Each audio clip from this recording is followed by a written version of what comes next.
그런데 선크림을 잘못 발랐다가는 여드름을 악화시키거나 유발할 수 있다는 사실 알고 계셨나요?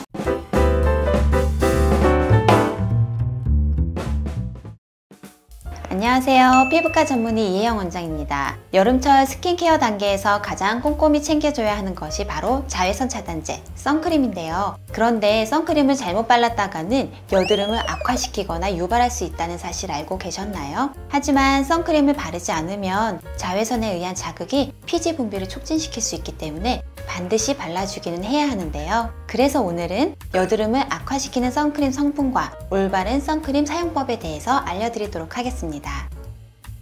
선크림은 자외선을 차단하는 방법에 따라서 유기자차와 무기자차로 나뉠 수 있습니다. 무기자차는 피부에 막을 씌워서 자외선을 반사시키는 물리적 차단제를 뜻하고요. 유기자차는 피부에 흡수된 자외선을 분해해서 열로 배출시키는 화학적 차단제를 말합니다. 무기자차는 주성분이 이산화티타늄, 산화아연과 같은 금속 성분이 대표적이라 발랐을 때 뻑뻑할 뿐 아니라 하얗게 또는 백탁 현상이 생길 수 있는 반면에 유기자차는 묽은 로션 타입이라 잘 흡수가 되고 발림성이 좋은 것이 특징인데요. 그럼 유기자차만 사용하면 될까요? 아닙니다. 유기자차의 기전 자체가 피부에 자외선이 흡수가 되면 선크림의 화학 성분이 분해되는 것이기 때문에 어쩔 수 없이 피부 내에 화학 반응과 열 반응이 일어나 알레르기 접촉 피부염이나 여드름과 같은 피부 트러블이 발생하기 쉽고요. 유기자차에는 옥시벤존, 아보벤존 등 피부에 자극이 될 수 있고 면포를 유발할 가능성이 높은 성분들이 포함되어 있기 때문에 피부가 민감하거나 피부 장벽이 훼손되어 있는 여드름 피부 분들은 피하시는 것이 좋습니다.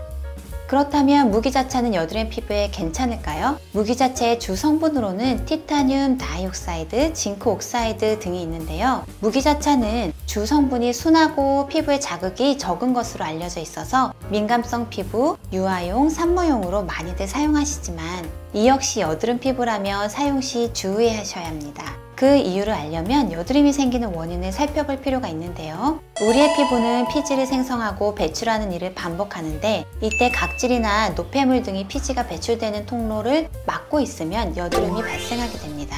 그런데 무기자차의 미네랄 성분들이 모공에 잘 낄 수 있고 무기자차 자체가 피부에 막을 씌워놓는 개념이기 때문에 폼클렌징만으로는 완벽하게 씻기지가 않아 모공을 막아버리면서 피부 트러블을 악화시킬 수 있습니다.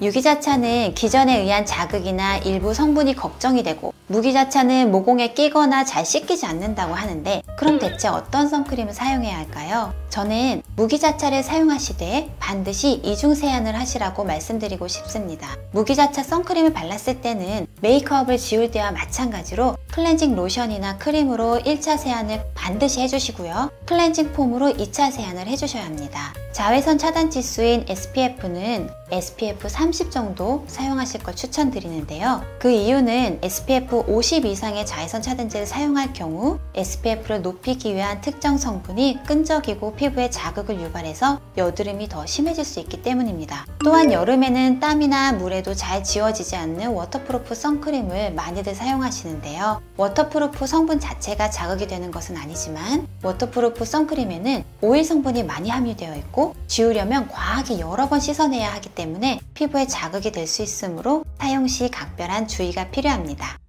지금까지 여드름을 악화시킬 수 있는 선크림 성분과 선크림의 올바른 사용법에 대해 알아보았습니다. 선크림은 바르는 것만큼 깨끗이 씻어내는 것도 매우 중요하다는 사실 잊지 마시기 바랍니다.